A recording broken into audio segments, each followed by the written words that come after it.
Tonight, an exit route for Canadians trapped in Gaza. The tentative evacuation plan as the ground assault intensifies.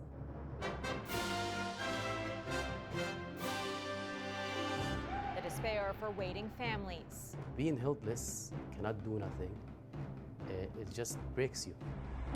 And the threat of a wider war. A proposed class action lawsuit against Ozempic. My stomach hurt so much. I had pain and bloating and vomiting. Claims of serious side effects from a diabetes drug turned weight loss craze. Plus, shining some light on the debate over daylight saving time. I probably would prefer the winter time, to be honest, so that we have more light in the mornings. Light at the end of the day. The growing movement to ditch the switch.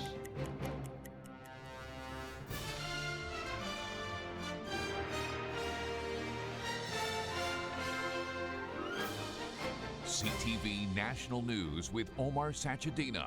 Reporting tonight, Heather Butts. Good evening. Israel is not letting up on an intense campaign tonight from the ground and the air. The Israeli military now surrounding Gaza City. An airstrike near the Al-Shifa hospital in Gaza City struck a convoy of ambulances, killing several civilians. Israel says they were targeting Hamas, alleging they were using ambulances to carry weapons and fighters.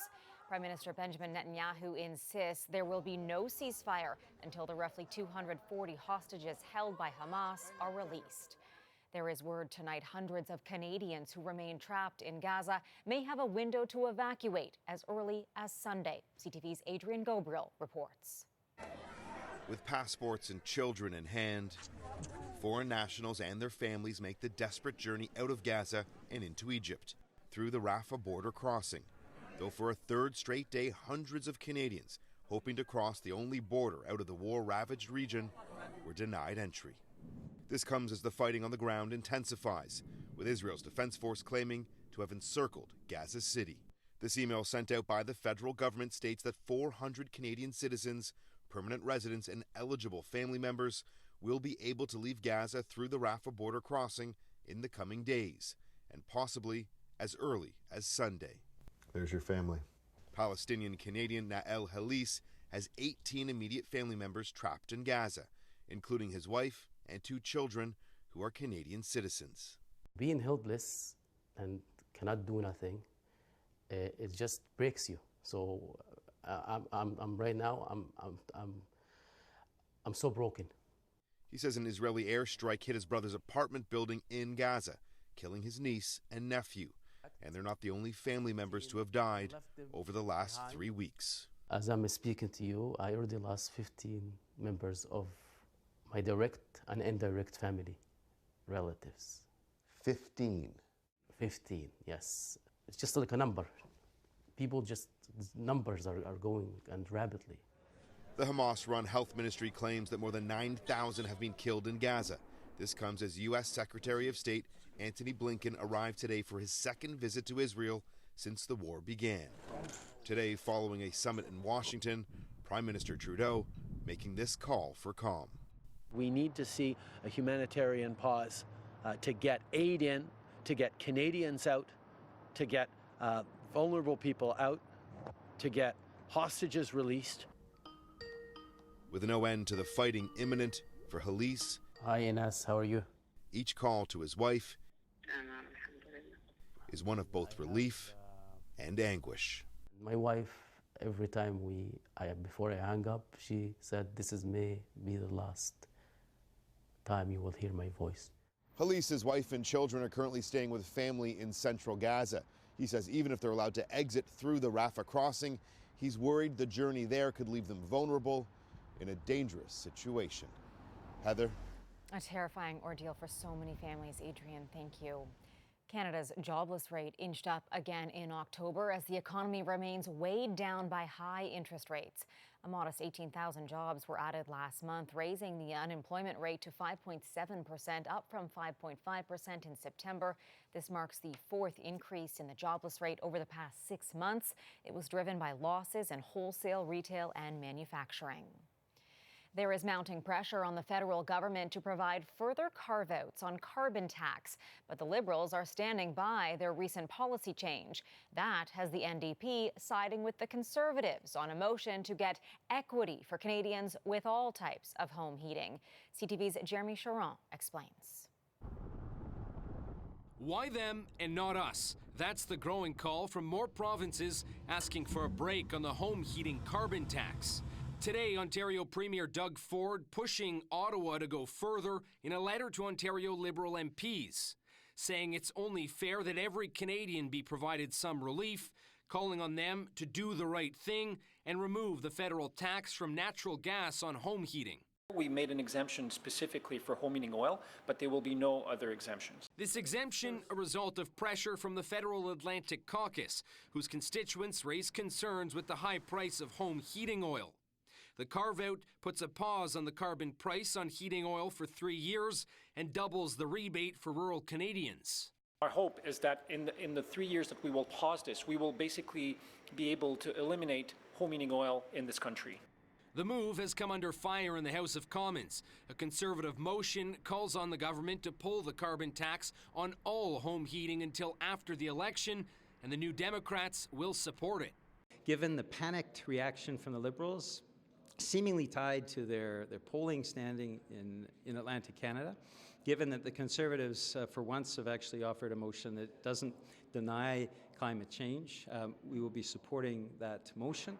But critics are also calling the carve-out a step backwards in the fight against climate change. The Canadian Climate Institute also says it goes against efforts to reduce emissions. By sending the signal that carve-outs are possible, it sends the signal that more might happen no matter what they say. And if that pressure builds and ultimately succeeds, that's undermining maybe the most important climate policy that Canada has. Now, on a call today with finance ministers from across the country, Chrystia Freeland faced pressure about the carbon tax. 5 provinces are now collectively calling for the end of the program. Heather? All right, Jeremy, thanks. On that call between the provinces and the finance minister, there was also some common ground that Alberta's proposal to leave the Canada Pension Plan doesn't add up. Here's CTV's Judy Trinh. For months, Alberta's premier has said the province would be better off without being part of the Canada Pension Plan. Not so fast, says the finance minister. Alberta's choice about the CPP also implicates every single Canadian. Danielle Smith says Alberta's workers over-contribute to the CPP. Many of these federal programs are stacked against us, and this one I think shows how dramatically stacked against Albertans it is. According to one study, Alberta would be entitled to 53% of the total contributions to the program, but the province's workers only account for 16.5% of people who pay into the CPP. That's why Freeland is asking the chief actuary to double-check the numbers. I don't think anybody believes that Alberta is going to walk away with half of the Canada Pension Plan premium plan at this stage. They were asked to come up with their number. Pulling out of the program is also not supported by the Alberta Federation of Labour, which represents 175,000 workers in both the public and private sector. They don't support this crazy notion of pulling Alberta out of the Canada Pension Plan at all. And in fact, they sent me here to Ottawa to make sure that the federal government hears very clearly that we want the Alberta government to keep their hands off our CPP. Other provinces are also putting pressure on Alberta to stay in.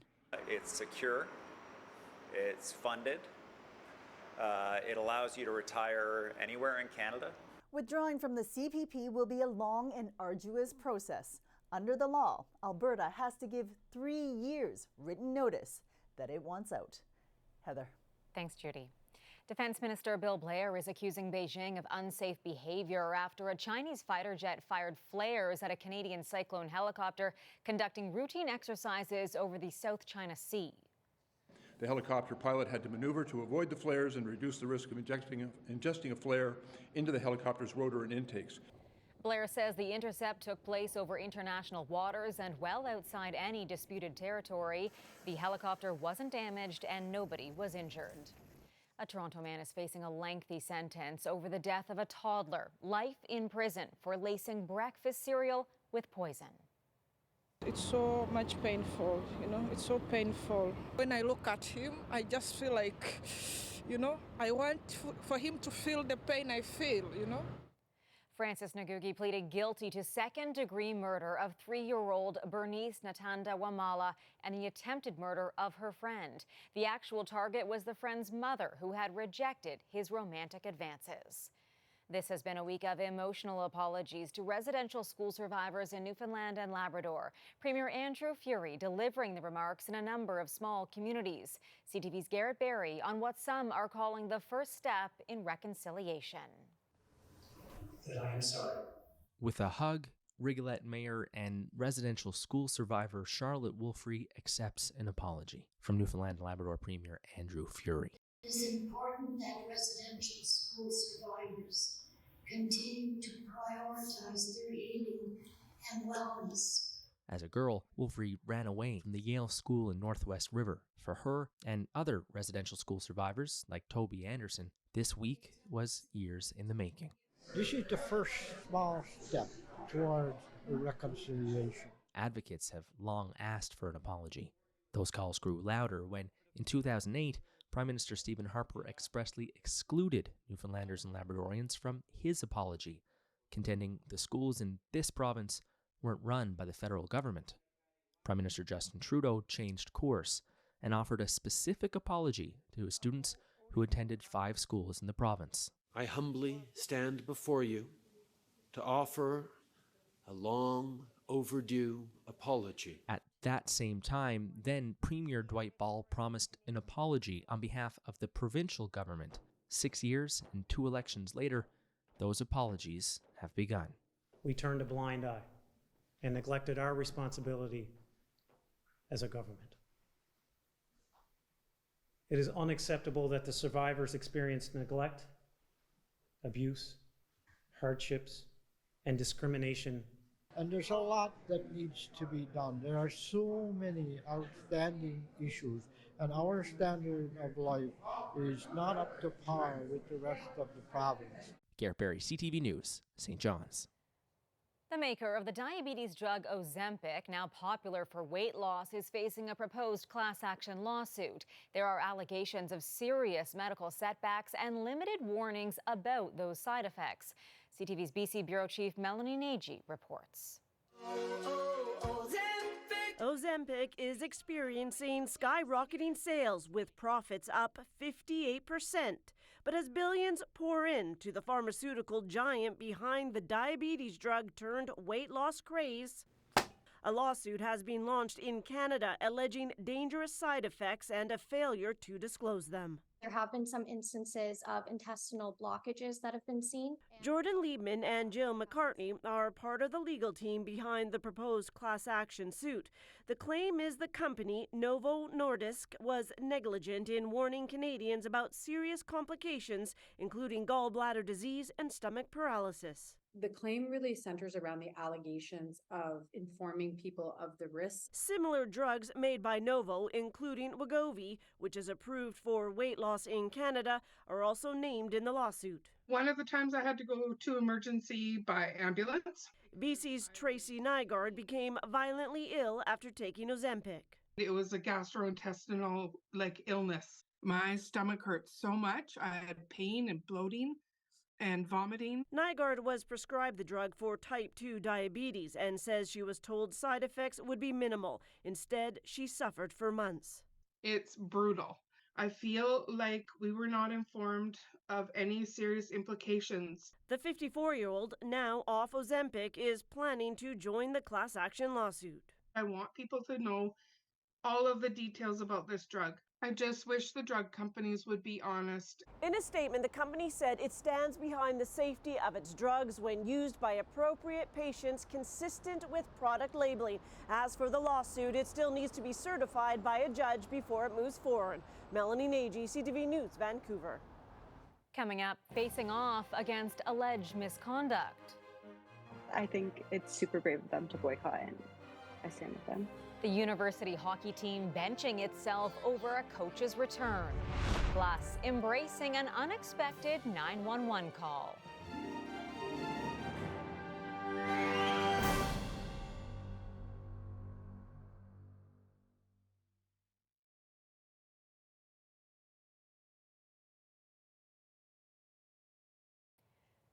The women's hockey team at Ontario's Western University is boycotting games and practices, saying they won't take to the ice if their coach returns following an investigation the players call unfair and secretive. CTV's Vanessa Lee has more. This was the Western Mustangs women's team last weekend, playing without head coach Candace Moxley, and they wanted to stay that way. They've written a letter to the university saying they will boycott any practices and games she is involved in. I think it took incredible courage for them to write that letter. And it would have been very challenging for them to not play and to boycott any portion of the season. I'm looking to help build and grow the program for the future. The players allege Moxley pressured them to play through serious injuries. Strong athletic program and repeatedly told them she didn't care about their mental health. They say she did not act after players complained they were sexually harassed by another coach. He has since been fired. The university says it conducted an investigation and determined the allegations against Moxley were unsubstantiated. In a letter to the president of Western, the players write, "We do not believe the investigation was fair, unbiased, and transparent," pointing to the fact the lawyer who investigated the claims used to teach at Western. They ask, why is Coach Moxley returning when she knew of the sexual harassment and did nothing about it? Signing off with, "Don't ignore us. Don't silence us." Here we had a situation where these athletes stepped forward and the institution did not respond to them appropriately. They didn't take them seriously. A group of more than 50 Western faculty members, past and present, is echoing calls by the team for another investigation to be led by an independent firm. There needs to be transparency, and then there needs to be a clear action plan taken. Western University did not respond to our request for comment today. The Mustangs' next game is scheduled for Sunday. Vanessa Lee, CTV News, Montreal. A BC teen who recently punched her ticket to the Olympics returned home to a roaring West Coast welcome. Sanoa Dempleolin was met by dozens of family, friends, and first responders as she arrived home in Tofino. It comes just days after the 18-year-old surfer qualified for the 2024 Summer Games in Paris. She'll be the first Canadian surfer ever to compete in the Olympics. Still ahead, pushing back against a new restaurant policy. The tipping debate brewing at an Ottawa coffee house.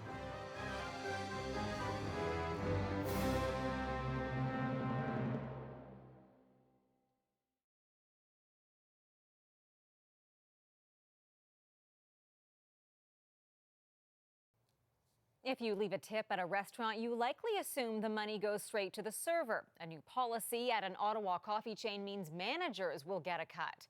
Here's CTV's Dave Charbonneau. When it comes to tipping, whether it's at a restaurant or a coffee shop, sharing the extra money with managers becomes a flashpoint. It's now the new policy at Bridgehead coffee locations in Ottawa. Bess Kennedy Mason is a former Bridgehead employee, now a manager at Happy Goat Coffee. From when I used to work there, the managers didn't work that much on the floor, or at least mine in particular didn't. You know, in particular cases, it can and can't make sense. I think for them and the way they're structured, I don't think it makes sense. Bridgehead's new policy is being roasted by the head of Ottawa's Labour Council. Sean McKenney says they are most likely using tips to avoid raising salaries of managers. So one of the concerns is that the managers will spend more time on the floor and thereby reducing the amount of time that baristas are needed at the workplace as well. Back at Happy Goat, the owner has a different policy. Every time we get an increase in the minimum wage, we actually increase all of the salaries, right? Tips are split with managers, but they help serve at least 30 hours a week. We believe that it should be shared if the managers are on the floor serving public. And some Bridgehead regulars agree. The manager's going to serve me, absolutely. Okay. But if he's just sitting in the back room collecting money, no. I'm not tipping the manager, I'm tipping the employee. Yeah. And I don't like that, especially young students and things like that. It's not fair. But there are some who agree with sharing tips. This customer is okay with Bridgehead's new policy, and he says so are some of the employees. The staff, I asked them about this, and they're actually satisfied that the managers deserve the tips that they're getting. Bridgehead did not respond to CTV's repeated request for an interview. Dave Charbonneau, CTV News. A police officer's response to a 911 call in Florida turned into a teachable moment. Did you call this gentleman? You called the police? Why did they give him a hug? A deputy was dispatched to a home after a boy called simply to give an officer a hug. After fulfilling the child's wish, he reminded him that 911 is only to be used for emergencies. And I know what your phone number 911. Yeah, but you know what that's for? Is if you're in trouble and you need help. So sorry. It's okay, kid. Don't worry about it. Thank you. You're welcome. He just wanted a hug. After the break, the big debate over falling back in time.